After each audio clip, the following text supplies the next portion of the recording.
Record. So we will see, हमारा जो ये था, कल हम लोगों ने सीएनसी मशीन स्टार्ट किए थे, हम लोगों ने डिस्कशंस किए थे what is the basic difference between the conventional machines, NC machines and CNC machines. हम लोग कन्वेंशनल मशीन्स में हम लोग देखे क्या, मेरा कन्वेंशनल मशीन्स में क्या इश्यूज हो रहा था, और हम लोगों ने क्या था कि उसमें एक ऑपरेटर का जरूरत पड़ रहा था, एक ऑपरेटर पड़ रहा था जरूरत, जो कि हाईली स्किल्ड था। उसको मैन्युफैक्चर करने के लिए हम लोग कोई प्रोडक्ट दे रहे थे और वो मैन्युफैक्चर करके एक सिंपल से एक कंपोनेंट दे रहा था मुझे। लेकिन जब मास की बात आ गया, जब मास कंपोनेंट की बात आया, तो हमें लगा कि नहीं, ये एक कन्वेंशनल मशीन काम नहीं करेगा, और उसमें एक्यूरेसी भी बहुत ज्यादा नहीं मिला। जब सेकंड टाइम वो प्रोड्यूस कर रहा है तो हो सकता है एक्यूरेसी लूज हो रहा है। हमारा जो था एक्यूरेसी उसमें लूज हो रहा था।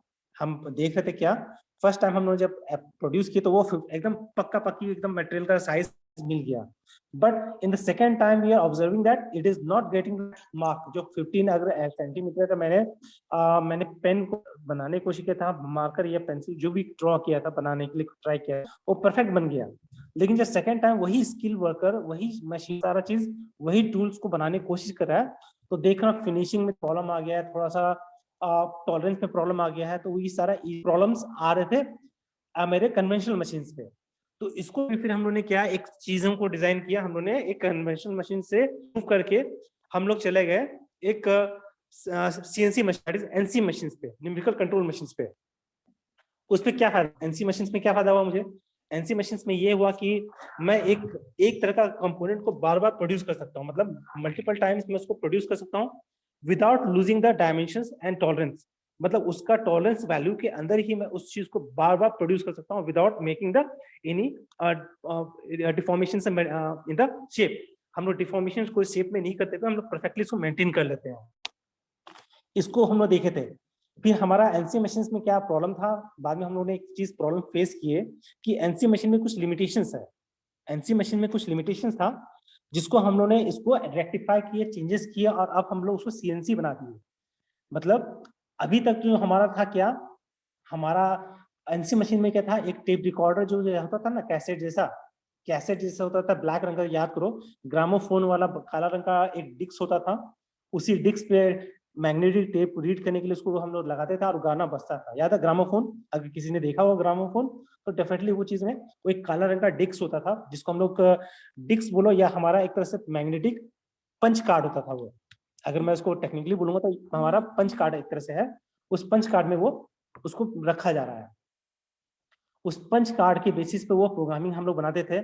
जब एक प्रोग्रामिंग जैसे कि टर्निंग का प्रोग्राम पूरा कंप्लीट हो गया, फिर दूसरा हम लोग डिस्क डालते गुड मॉर्निंग सर। उसके बाद वो, good morning Krishnendu. Yes sir. आवाज आ रहा है? हाँ सर, आ रहा है सर।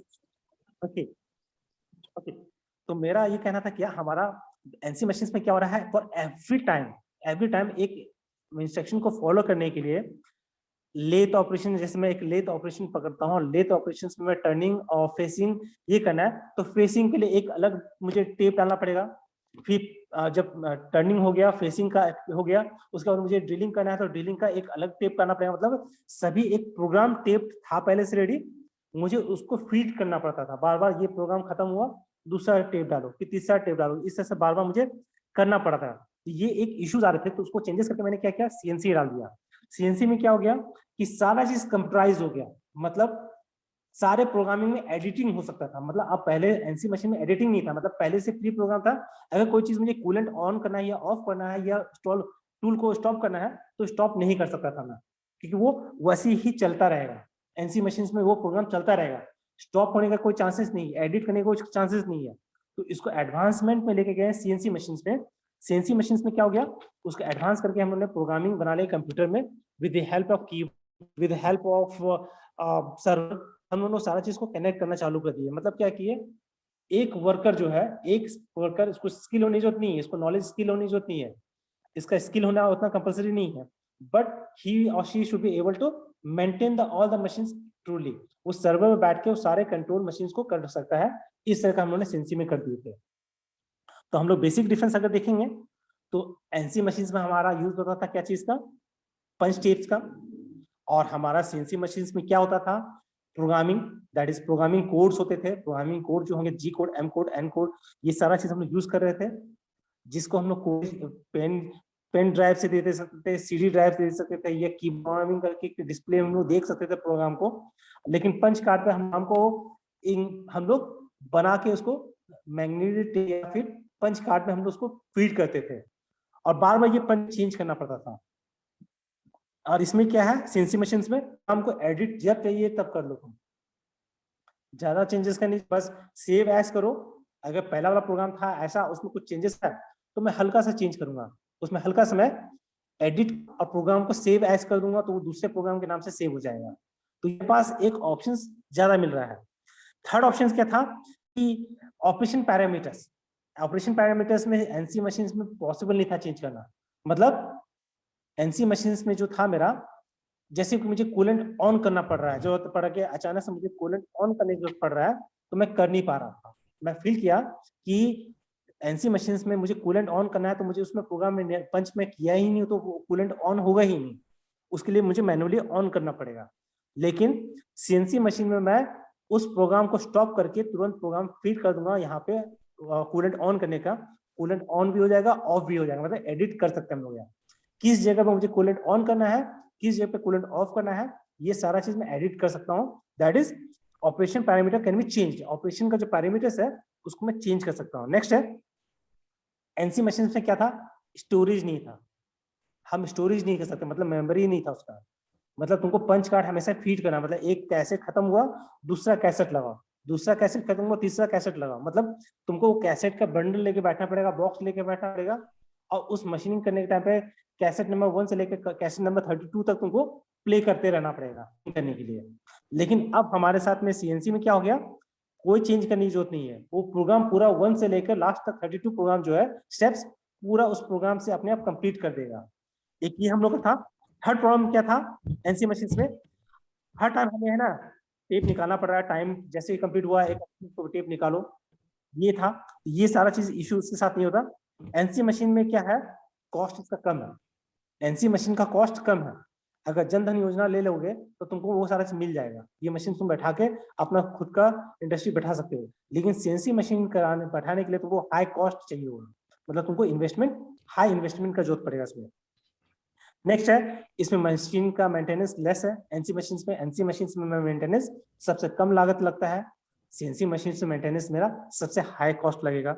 एक्यूरेसी की बात करेंगे, एक्यूरेसी मेरा सबसे ज्यादा सीएनसी मशीन पे है, सीएनसी मशीन पे एक्यूरेसी ज्यादा है कंपेयर टू एनसी मशीन।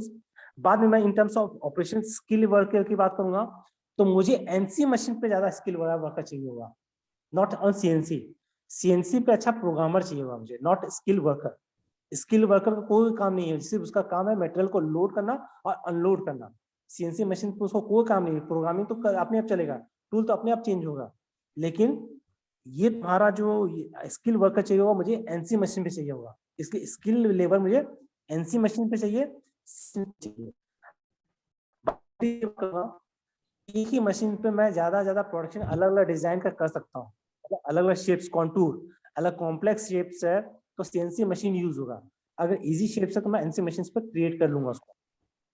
अगर मैं बोलूंगा कि वेस्टेज और मटेरियल का वेस्टेज किसमें ज्यादा होगा, एनसी या CNC, as per your discussions क्या होना चाहिए, एनसी मशीन्स पे वेस्टेज और रॉ मटेरियल जो स्क्रैप निकले किसमें ज्यादा निकलेंगे, एनसी सर, एनसी मशीन्स में।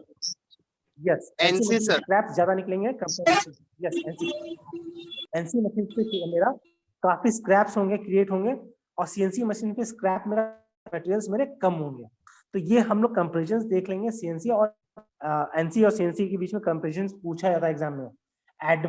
डिसएडवांटेज पूछा जाता है, advantage of NC machines and disadvantage of CNC machines. हम लोग इस पे एक हम लोग टास्क करेंगे, हम लोग एक असाइनमेंट करेंगे पूरे सीएनसी पे, एक असाइनमेंट हम लोग रखेंगे और उसको कोशिश करेंगे जितने उसको अटेम्प्ट कर सके। तो कुछ मैं नोट्स और डाउनलोड करके रख रहा हूँ आज, और आज से मैं क्लासरूम में अपलोड करूंगा वो चीज को, तो उसको तुम नोट्स को कर लेना। तो हम लोग एनसी मशीन और सीएनसी मशीन समझ। अब एएनसी मशीन क्या था, advanced numerical control machines. Advanced ANC machines, अभी जो एएनसी मशीन जो है that is advanced numerical control machines है, वो हमारा इंडस्ट्री 4.0। इंडस्ट्री 4. मतलब क्या चीज के लिए है वो, हमारा 5G, मतलब सारा IoT को सपोर्टिंग वाला है। IoT का ये है, मतलब आदमी कहीं से भी कमांड को दे सकता है। अगर आदमी जापान में बैठा है, इंडिया में मशीन्स है, वो वहीं से बैठ के सारा चीज कंप्लीट कर सकता है काम को, एक ही का चीज को, वहां से सारा चीज मेंटेनेंस, सारा चीज वो प्रोग्रामिंग, वो सारा चीज बैठे बैठे वहीं से कर सकता है। वो अपने कंप्यूटर में अपलोड करेगा प्रोग्राम, और डाउनलोड कहाँ होगा, तुम्हारा मशीन्स में। तो ये इसको कहते हैं ANC मशीन। अभी ANC मशीन हमारे सिलेबस में नहीं है, but we should know that कि अब हम लोग मूव कर चुके हैं NC मशीन से CNC, और CNC से ANC की तरफ जा चुके हैं। तो ये इंडस्ट्री 4.0 में ANC मशीन का इस्तेमाल होना चालू हो चुका है, इंडस्ट्री 4.0 में। ठीक है, ये हमारा नॉलेज में रहा। नेक्स्ट हम लोग ने, अब हमारा रहेगा, मैं यहाँ से शेयर करना चाहूंगा, हम लोगों ने कल कुछ चीजों को सीखे थे, हम लोगों ने कुछ चीजों को सीखे थे जो कि हम लोग उसको आज, मैं कोशिश करता हूँ उसको स्क्रीन नहीं, मैं व्हाइट बोर्ड आज यूज करूंगा। हम लोगों ने इसको समझने की कोशिश करते हैं। हमारा कल कोडिंग हम लोग सीख रहे थे, कोडिंग के बारे में हम लोग सीख रहे थे, how the coding is been done. मेरे पास में एक है CNC में हमारा एक प्रोग्रामिंग है। हम लोगों ने कल एक और चीज समझे थे, याद है? कल हम लोगों ने फीड करने का तरीका, पल्स,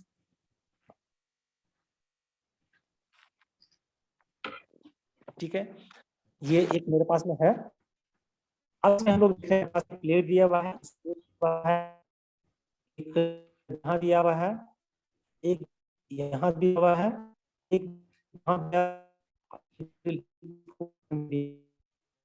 हम लोग टोटल डिस्टेंस मान लेते हैं,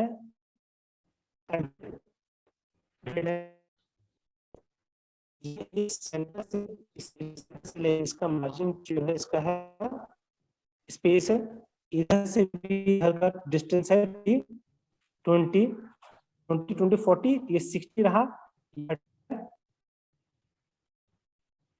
हम लोग प्रोग्राम में हल्का तरफ शिफ्ट कर रहा हूं मैं, और इसका लेंथ है 70 का लेंथ है, ये जो हाइट है इसका 70 का है, 70 का इसका ये है, ये टोटल 20 का ये रहे 20, मैं 20 का डिस्टेंस इसका, और डिस्टेंस है कितना 50। क्लियर? ये डायग्राम है, इसको मैं मशीनिंग प्रोग्रामिंग पे जा रहा हूँ। We are going for this programming, हम लोग CNC प्रोग्रामिंग स्टार्ट कर रहे हैं। We are simple programming for, तो CNC में मैंने एक चीज, कल एक मैंने चीज सीखा कि how the CNC was functioning, CNC मेरा कैसे कर रहा था। तो मैंने कल एक चीज देखा कि जो हमारा सर्वो मोटर्स थे, servo motor that stepper motor जो थे, स्टेपर्स क्या करता था, करंट को, जो मेरा डिजिटल सिग्नल था, डिजिटल सिग्नल कन्वर्ट हो रहा था मेरा इलेक्ट्रिकल सिग्नल्स में, दैट इज AC करंट्स में, था पल्स के रूप में, दैट इज एक अल्टरनेटिंग करंट का साइकिल, 2 साइकिल, 3 साइकिल, इस तरह का 200 साइकिल्स जब हो कंप्लीट, तो वो मेरा एक क्या होता था, एक 360 रोटेशन था। मैं बोल सकता था कि 200 पल्स जो क्रिएट कर रहा था AC का, वो एक क्रिएट कर रहा था क्या चीज का, वो 200 pulses was creating 360 rotation in the motor, 360 rotation हो रहा था। और जब एक रोटेशन हो रहा है तो उस फीड जा रहा है, मतलब वो जो पिच था ना, पिच, तो उसके साथ में मैंने के साथ एक मैंने गियर बॉक्स माउंट किया हूँ, गियर बॉक्स का रेशियो है 1:1। अब यहाँ पे बोलता हूँ मैं, यहाँ पे मेरा मोटर था, सर्वो मोटर्स, ये मेरा सर्वो मोटर्स का शेफ्ट है, इसके साथ मैंने गियर बॉक्स माउंट किया हूँ, गियर बॉक्स माउंटेड है, इस गियर बॉक्स के साथ में मैंने माउंट कर दिया हूँ यहाँ पे अपना शेफ्ट जिसपे पिच बना हुआ है, टिथ इस पे बना हुआ है, टिथ का, और इसका पिच का टिथ का है एक 4 में मूव करता है। मतलब अगर ये 360 डिग्री रोटेशन करेगा, शेफ्ट अगर मोटर का 360 रोटेट कर रहा है, तो गियर बॉक्स उतने ही रोटेशन दे रहा है, दैट इज 1 का ही रोटेशन दे रहा है, 1 का ही रोटेशन देगा, मतलब वो भी 360 घूम रहा है गियर बॉक्स में भी। और लेकिन जिसके साथ जो गियर बॉक्स के साथ ये शेफ्ट अटैच्ड है, दैट इज हमारा गियर जो पिच है, वो मूव कर रहा है 4 mm आगे, वो लीड कर रहा है 4 mm से, वो आगे बढ़ रहा है, 4 mm वो आगे घसकता है, वो टूल जो मेरा है 4 mm आगे बढ़ जाता है, ये घूम रहा है, ये 4 mm आगे बढ़ रहा है। तो मैं बोल सकता हूँ कि 1 mm के लिए कितना मूव करना पड़ेगा, डिग्री कितना मूव करना पड़ेगा, मैं 4 डिवाइड बाय 360 करूंगा, 4 mm डिवाइड बाय 360, तो जितना वैल्यूज आएगा उतना डिग्री उसको मूव कराएंगे तो 1 mm मूव करेगा। कल जो डिजिटल सिग्नल्स को इलेक्ट्रिकल से हम लोगों ने मैकेनिकल मूवमेंट में कन्वर्ट किए थे, कल हम लोग ये डिस्कशंस किए थे। We have discussed that. Anyone need that discussions again? अगर किसी को ये डिस्कशन का जरूरत है क्या फिर से, तो हम लोग डिस्कस कर सकते हैं। कल हम लोग ने क्या किए थे सीएनसी मशीन्स में, हमारा डिजिटल बाइनरी कोड में हम लोग प्रोग्रामिंग फीड किए थे। जो प्रोग्रामिंग हम लोगों ने फीड किए थे, हम लोग का बाइनरी प्रोग्रामिंग जो किया हुआ था कोडिंग प्रोग्रामिंग का, that was binary code. Binary code को हम लोगों ने कन्वर्ट किए किसमें, इलेक्ट्रिकल सिग्नल्स में। इलेक्ट्रिकल सिग्नल्स को किसमें कन्वर्ट किए, पल्सेस में, with the help of stepper motor. Stepper motor में क्या प्रॉब्लम ये था कि वेरिएबल स्पीड था, वेरिएबल मैकेनिकल एनर्जी था, प्लस इंस्टेंट स्टॉपेज था, जहां चाहिए उसको वहां पे मशीन को मैं रोक सकता था। तो ये एक सिस्टम था जिसमें कि programming was converted into binary coding, binary coding was converted into current, that is analog signals. और एनालॉग क्या करता, वो एक करंट का पल्स क्रिएट किया, और पल्स क्रिएट करके क्या किया उसने, फिर उतना मैकेनिकल मोशंस क्रिएट किया। और यही मैकेनिकल मोशंस मेरा सीएनसी में टूल का मूवमेंट करेगा, that is 360 rotation of the shaft of the motor is equal to 4 mm shift of the pitch. अगर मैं 360 डिग्री रोटेट किया था मोटर का शाफ्ट को, तो 4 mm वो आगे टूल मूव किया मेरा, राइट। तो 1 डिग्री कितना हो गया, अगर मुझे 1 mm चाहिए होगा, 1 mm टूल जो मूवमेंट करना मुझे 1 mm, तो क्या हो जाएगा 4 डिवाइडेड बाय 360। तो ये क्वेश्चन पूछा जाता है। हाँ आशुतोष कुछ पूछ रहे थे, आप बोलो, कुछ पूछ रहे थे। अब यहाँ पे आते हैं सेकंड हम लोग का। अब सेकंड यहाँ से एक कॉन्सेप्ट स्टार्ट होता है। वो क्या है कि जैसे मैंने बोला कि ये 1 mm का तो ऐसे होगा, एक कौन सा, एक इंक्रीमेंटल देगा टूल मेरा।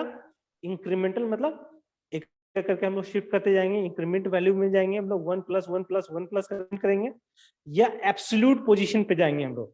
एब्सोल्यूट में क्या होगा, ये कोऑर्डिनेट, ये वाला पोजीशन जो, सॉरी मेरा ये पेन क्यों ले लिया मैंने, ये पोजीशन जो रहेगा दैट इज 0। ये पोजीशन जो मेरा रहेगा दैट विल बी एब्सोल्यूट में क्या होगा, ये ओरिजिन पॉइंट हम लोग क्रिएट करेंगे, that is 0 0 x coordinate 0, y coordinate 0, और 0 0 कोऑर्डिनेट के बाद में मैं इसको 2 मेथड से कर सकता हूं यूज टूल को शिफ्ट करने के लिए। अगर मुझे मान चलो कि इस पोजीशन पे मुझे ड्रिल करना है, on this position I have to drill this, मुझे ये पोजीशन पे ड्रिल मारना है, तो टूल का कमांड कितना जाना चाहिए, तो मुझे पता है कि कुछ कोड्स हैं जिसको हम लोग याद करेंगे धीरे धीरे करके। जैसे G90 कोड है, G90 कोड में क्या है, वो एब्सोल्यूट कोड है। मतलब अगर तुमको G90 कोड बोला जाता है, G90 कोड क्या है, G90 कोड क्या है तुम्हारा, एक एब्सोल्यूट कोड है जो कि तुमको जरूरत पड़ेगा। तो इसको नोट कर लेंगे कि G90 code is for position system. अगर G90 कोड यूज करो, मैं ये वर्ड बोल रहा हूँ पहले से, इसको याद कर लो क्योंकि कोडिंग में तुमको आगे जरूरत पड़ेगा। और ये टोटल 21 कोड्स हैं। We will discuss about some codes, हम लोग सारा डिस्कशन नहीं कर सकते क्योंकि हमें प्रोग्रामिंग नहीं पढ़ना है, हमें फंडामेंटल्स पढ़ना है। जो इंपॉर्टेंट कोड्स है मैं वो कवर करना चाहूंगा। तो जैसे एक कोड अभी मैं बोल रहा हूँ G90 क्या चीज का है, इसका कमांड क्या होता है, पोजीशन सिस्टम पे, पोजीशन पे लेके जाने के लिए, उस पोजीशन पे जाना है। अगर मैं G90 लिख दिया,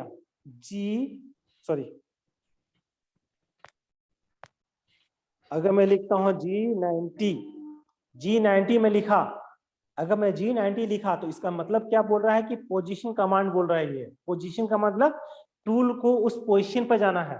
तो ये मेरा पोजीशन है जहां पे उसको ड्रिल करना है, this is my position where I have to drill this, मुझे इस पोजीशन पे ड्रिल करना है। अब इसके बाद में यहाँ ब्रैकेट आएगा, इस ब्रैकेट में क्या पोजीशन लिखाएगा, पोजीशन लिखाएगा इस टूल के लिए, इसके लिए लिखाएगा क्या चीज का, ये पोजीशन यहाँ पे है, तो ये कितना डिस्टेंस पे है, ये है मेरा 20 + 60 दैट इज 80, ये टोटल 80 का पोजीशन पे है।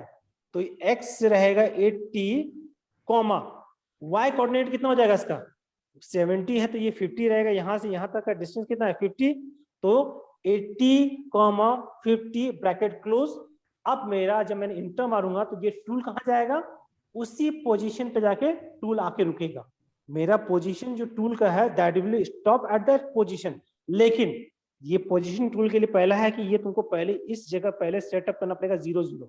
अपना टूल का लॉक है, टूल को मैनुअली लॉक है, तुमको ये पोजीशन लॉक है, इस पोजीशन को तुमको 0 0 सेट करना पड़ेगा।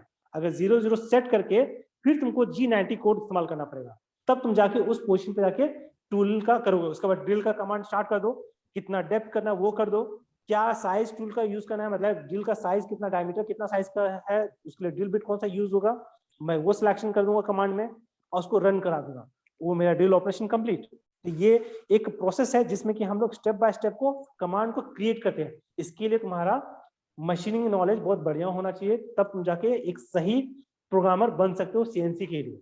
तो मैंने अब बता दिया कि ये तो G90 कोड्स के हिसाब से तो ये पोजीशन सिस्टम आ गया। नहीं सर, अगर मैं इंक्रीमेंटल वैल्यू से करना चाहूंगा, मतलब मैं धीरे धीरे शिफ्ट करना चाहूंगा, मैं धीरे धीरे करना यूज करना चाहूंगा, मुझे क्या करना चाहिए, तो G91 कोड यूज करेंगे। अगर G91 वर्ड यूज कर रहा हूं तो पोजिशनल नहीं बल्कि वो इंक्रीमेंटल वाट सिस्टम हो गया।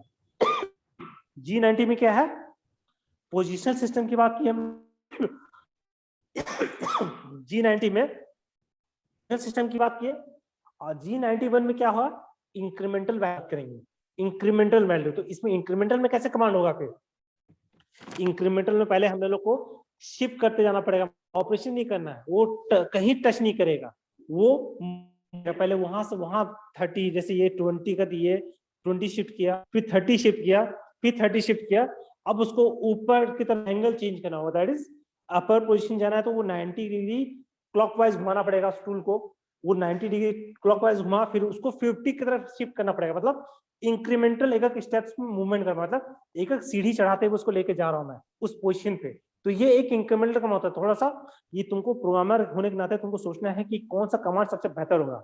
और ये चीज है कि टूल जब मेरा मूवमेंट कर रहा हुआ इन सभी से, तो टूल ये मेरा वर्क पीस को टच नहीं करे, वर्क पीस के ऊपर ही मूवमेंट करता रहे विदाउट टचिंग, नहीं तो क्या हुआ, वो कट मारते चला जाएगा। अगर मैं इसको कमांड मेरा कहीं गलत हुआ पोजीशन कमांड में, दैट इज इंक्रीमेंटल वैल्यू वाला कमांड जहां गलत हुआ, तो वो 20 पे कट मारेगा, 30 पे कट मारेगा, 30 पे कट मारेगा, फिर 90 डिग्री घूम के फिर 50 का कट मार देगा। इसलिए मुझे वो चीज को ध्यान रखना है कि जब हम लोग इंक्रीमेंटल वाला कमांड को लेते हैं तो we very very cautious about that कि ये पोजीशन कमांड एकदम ऊपर लिफ्ट होके जाए, टूल टच नहीं करे मेरा स्पेसिमेन को, जो मेरा वर्क पीस है उसको मेरा टच नहीं करे, टेबल को टच नहीं करे, बल्कि टेबल के ऊपर से ही मूवमेंट करते हुए उस पोजीशन पे जाके रुक के ऑपरेशन कंप्लीट करे। तो ये मेरा रहेगा एक क्वेश्चन हमारा रहेगा क्लियर ऑल ड्राइंग्स। अब यहाँ पे एक और देखते हैं हम लोग है, हम लोग का गेट के एग्जामिनेशन के पॉइंट ऑफ व्यू से देखते हैं, 1 2 3 4 और एक 5, ठीक है, ये 5वां पॉइंट है। ये P है और ये Q है, ये मुझे P से Q की तरफ जाना है, मेरा P से Q की तरफ जाना है, और मुझे बोला जाता है क्या एब्सोल्यूट सिस्टम में जाना है, या एब्सोल्यूट पोजीशन सिस्टम को एब्सोल्यूट भी बोलते हैं, एब्सोल्यूट कमांड पे जाना है, या इंक्रीमेंट कमांड को में जाना है। तो मेरे गेट एग्जामिनेशन में पूछा जाता है कि इसका हाइट यहाँ से यहाँ तक 30 है, सॉरी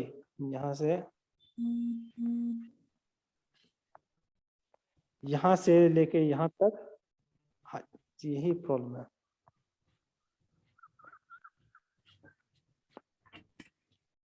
ये 30 है, इसका इस पोजीशन का हाइट जो 30 है, यहां से यहां तक है, इसका पोजीशन है 40,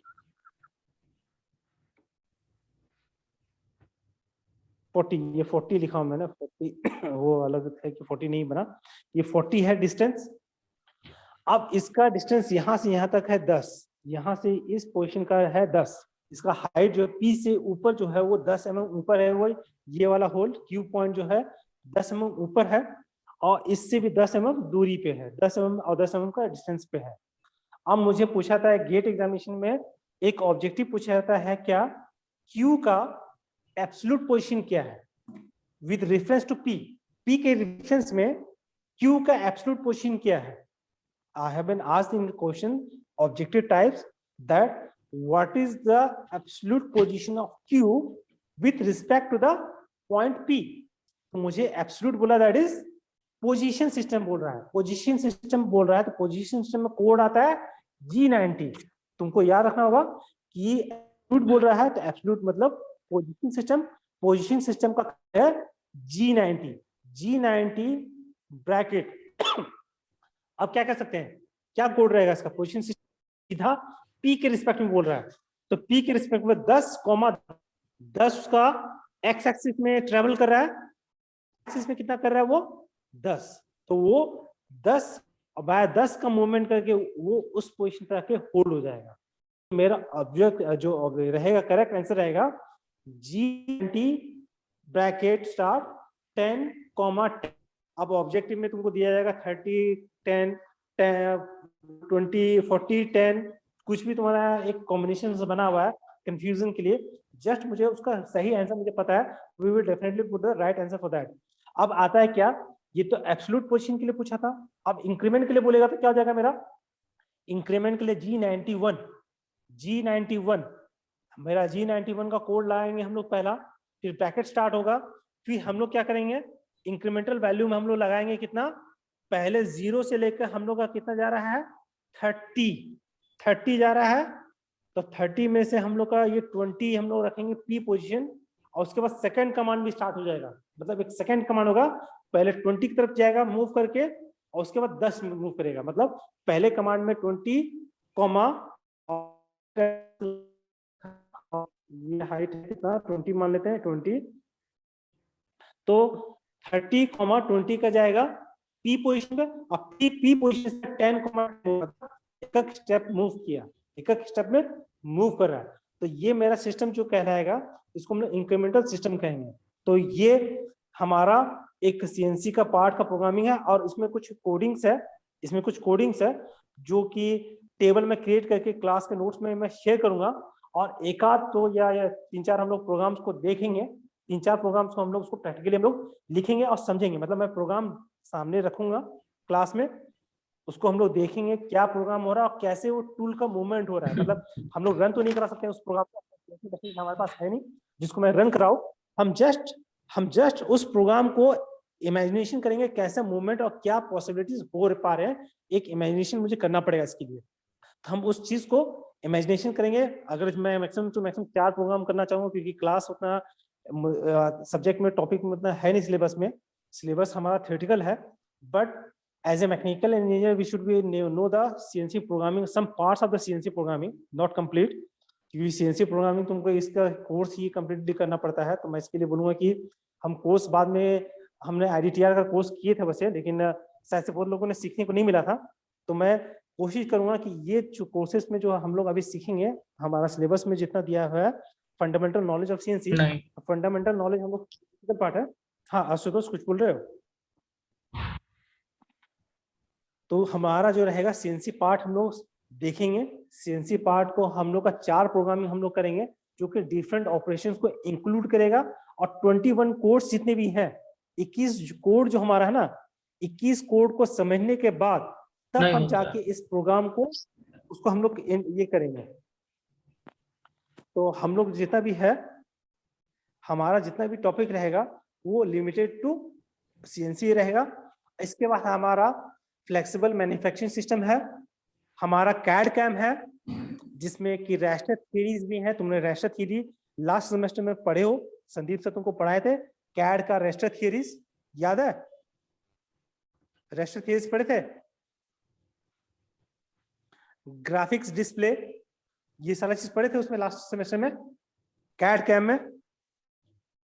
उसी का फिर से एक हल्का सा फिर से एक ये है यहाँ पे, इस सेमेस्टर में भी हम उस टॉपिक को भी समझेंगे कैम को, इसका ग्राफिक्स कैसे रिलेट होता है बाइनरी और डिजिटल्स में कैसे कन्वर्ट होते हैं, जो मैं लाइन ड्रॉ करता हूँ वो रैशनल में कैसे उसको कन्वर्जन होता है, जितना तुमने ड्रॉ किए MM को वो पिक कितने कन्वर्ट हो रहे हैं, वो हम लोग का एक फॉर्मुलेशन है, उसको हम लोग समझेंगे, मैथ फॉर्मुलेशन है, लेकिन मैथमेटिकल फॉर्मुलेशन देता है कि नहीं एग्जामिनेशन सिलेबस में, तो देखना पड़ेगा। मैं वो सिलेबस को एक बार फिर से स्टडी कर लेता हूँ, अगर सिलेबस होगा तो डेफिनेटली हम उसको देखेंगे इसको। तो ठीक है, नेक्स्ट क्लास में हमारा रहेगा coding. So we will focus on the codings of the CNC machines. CNC machine का कोडिंग जो है और कोड्स जितने भी हैं उसको हम लोग स्टडी करते हैं। दैट इज 21 कोड्स है। 21 कोड्स तो मैं दूंगा ही, लेकिन मैं सर्टेन कोड्स को ही स्टडी करूंगा, ठीक है, क्योंकि मुझे भी उतना परफेक्ट नहीं हूं। मैं बताऊंगा क्लियरली कि I am not perfect in that programming, but जितना मुझे नॉलेज है उस प्रोग्रामिंग के बारे में मैं उसको शेयर कर सकता हूं तुम्हारे साथ में। और एटलीस्ट 4 से 5 प्रोग्राम हम लोग एक समझ सकते हैं। उस कोड की मदद से हम लोग कुछ प्रोग्राम्स को क्रिएट करने की कोशिश करेंगे। तो that will be topic for CNC. उसके बाद सीएनसी मशीन जैसे खत्म होंगे, हमारा टॉपिक रहेगा कैड कैम, और उसके बाद लास्ट है प्रोडक्ट डिजाइन। प्रोडक्ट डिजाइन पूरा थ्योरेटिकल सब्जेक्ट है। हाउ वी डिजाइन इस प्रोडक्ट का डिजाइन करने के पीछे मेरा कॉन्सेप्ट क्या होता है, how we design a product, मतलब उसका कॉस्ट है, वैल्यू है, कस्टमर सेटिस्फेक्शन है, वो उसके पीछे क्या कॉन्सेप्ट रखे तुमने। अगर लुब्रिकेंट का डब्बा तुम डिजाइन कर रहे थे तो उस तरह का डिजाइन क्यों किए तुमने, उसका कॉन्सेप्ट तुमको बताना पड़ेगा, समझाना पड़ेगा कि क्या उसका किस कारण से ये डिजाइन तुमने सिलेक्शन किए हो। तो ये तुम्हारा वो थ्योरेटिकल टॉपिक है, प्योरली थ्योरेटिकल टॉपिक है। इसलिए प्रोडक्ट डिजाइन में उतना टॉपिक में थ्योरेटिकल में हम लोग निकल जाएगा क्लास, ऐसे ही 2 क्लास में कंप्लीट हो जाएगा। तो डेफिनेटली ये सारा चीज को हम लोग देखेंगे नेक्स्ट क्लासेस में। तो ठीक है, नेक्स्ट क्लास में हम लोग मिलते हैं फिर है। Thank you, sir. I am ending the class. Yes, yes. Anyone? Any questions? Ayush, Ashutosh? Ayush तो थोड़ा सा लेट हो गया तो मुझे लगता है। अभिषेक है क्या? अभिषेक, कृष्णेंदु, आज मैं मीटिंग अरेंज कर रहा हूँ प्रोजेक्ट के बारे में। प्रोजेक्ट के बारे में डिस्कशन करने के लिए एक मीटिंग अरेंज कर रहा हूँ सेकंड हाफ में। So we will have discussions on the project. Yes sir. Sir मैंने अभिषेक से उसी रिलेटेड बात भी किया है सर। ओके, हम लोग शाम के टाइम पे हम लोग एक मीटिंग होल्ड कर रहे हैं जूम पे, और हम लोग डिस्कशन कर लेते हैं प्रोजेक्ट का क्या प्रोग्रेस हो रहा है, क्या कहाँ पे दिक्कत आ रहा है, हम लोग उसको समझने की कोशिश करते हैं। Okay sir, okay sir. कुछ इश्यूज है सर आपके साथ, वो बात भी करना है सर। ओके ओके, कुछ इश्यूज है सर। ठीक है, हम लोग डिस्कस करते हैं। ठीक है, चलो फिर मिलते हैं ओके सर। नेक्स्ट क्लास में। Okay sir.